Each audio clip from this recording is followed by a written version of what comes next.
Hi friends, this is Prudvi.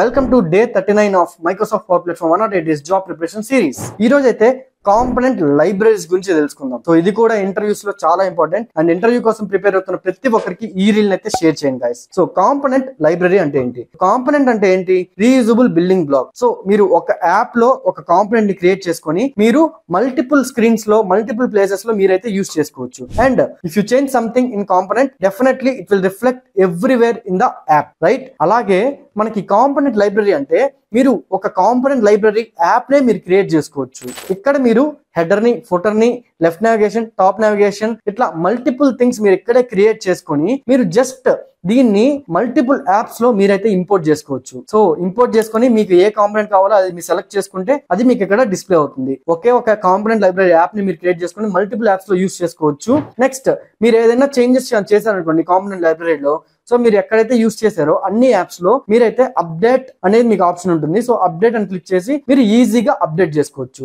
Background colours గానీ, text గానీ, font గానీ ప్రతి చేంజ్ అనేది రిఫ్లెక్ట్ అవుతుంది. Create once in one application and use in multiple apps, multiple places. So ఇది చాలా చాలా ఇంపార్టెంట్. అండ్ మీరు కూడా పవర్ ప్లాట్ఫామ్ డెవలపర్ గా మారాలి అని అనుకుంటే మీకోసం నేనైతే full Microsoft power platform course ని డిజైన్ చేశాను. డీటెయిల్స్ కోసం ఇక్కడ కనిపిస్తున్న నెంబర్ కాంటాక్ట్ అవ్వండి. కామెంట్ లో కోర్స్ అని కామెంట్ చేయండి. ఫుల్ డీటెయిల్స్ మీకైతే డిఎం చేస్తా.